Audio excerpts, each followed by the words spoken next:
Today we are making banana almond flour muffins that are so delicious. They are perfect to make early in the week that you can enjoy all week long. They pair perfectly with coffee in the morning or are a super simple snack any time of the day. Hi there, I'm Sam with Bites of Wellness. Come cook with me.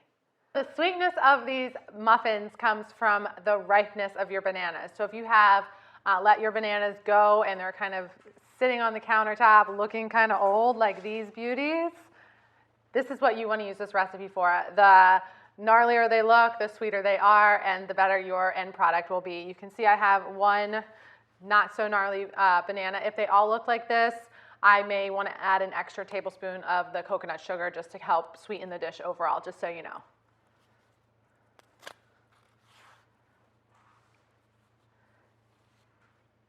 If you find that your bananas are kind of hard because they're not ripe at all, you can put them in the microwave for like 20-30 seconds. It'll help soften them up so that they're easier to mash.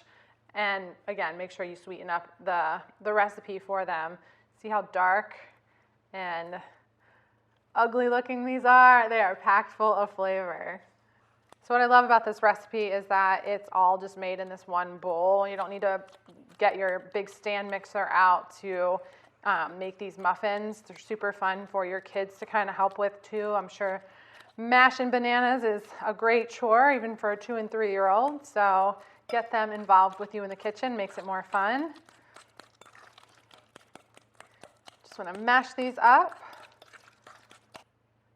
So we want to essentially make the eggs for this recipe next, and to do that we are going to combine water, and I'm using ground chia seeds. So the ground chia seeds, I like them better. You don't get those kind of chia seeds in your teeth and they absorb really quickly.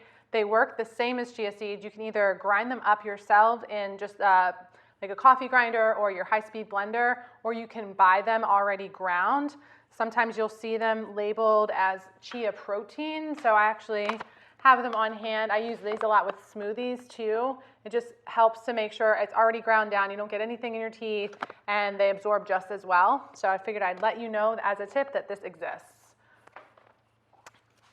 Just want to stir this up, and there are no eggs in this recipe, so we need a binder, and that's essentially what the chia seeds do. They help make some stability and bind everything. Once this is all mixed up, you're going to add pretty much all of your dry ingredients at one time. So we've got almond flour. So the almond flour is a little bit finer than almond meal, but you could use either in this recipe. So I'm using oat flour today. You can use any kind of gluten-free flour that you love, that you have on hand. Oat flour would be great, a 1-to-1 gluten-free flour. I don't recommend coconut flour though, because it tends to absorb a ton of liquid, so it can make your muffins a little bit dry. Another option would be to use some arrowroot or tapioca starch if you want to try to keep these more on the paleo side. That would give you that same structure that we're looking for. And then we are sweetening this today with some coconut sugar.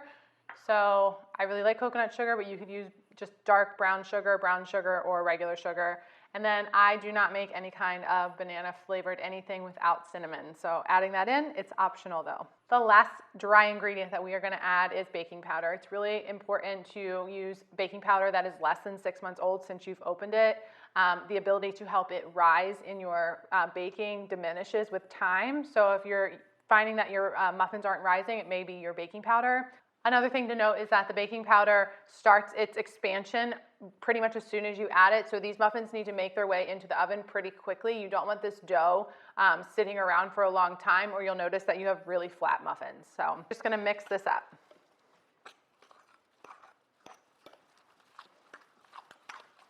So the very last ingredient I'm going to add is peanut butter. You can use almond butter or sun butter. I'm using peanut butter today, and the reason we are adding this last is because the ground chia seeds need time to absorb all the water and excess liquid in here. And if you add the fat too fast, it will bind to that, and the chia just will not have that same effect. So I like to wait until the very last second to add our fat in, just so that the chia seeds can do their best work. Just make sure you mix this in thoroughly. You can see how fluffy this batter is. That's the baking powder doing its thing, giving some rise to this.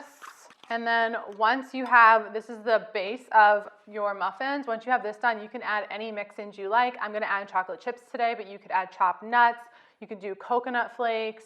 You could even chop up some chocolate Reese type cups and do like a peanut butter chocolate thing. Whatever you have on hand that you love in your muffins, go ahead and add them in now.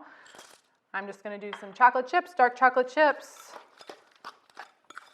And you just need to stir them to incorporate. We are ready to put this in muffin tins now. I highly recommend that you use either a silicone liner or a parchment paper liner for your muffins to make sure that they come out easily.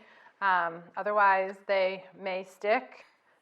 To help ensure that the muffins are all the same size, I'm going to use a 1/4 of a cup measuring cup to scoop it in. If you have a cookie scoop that's a 1/4 cup, you could use that as well.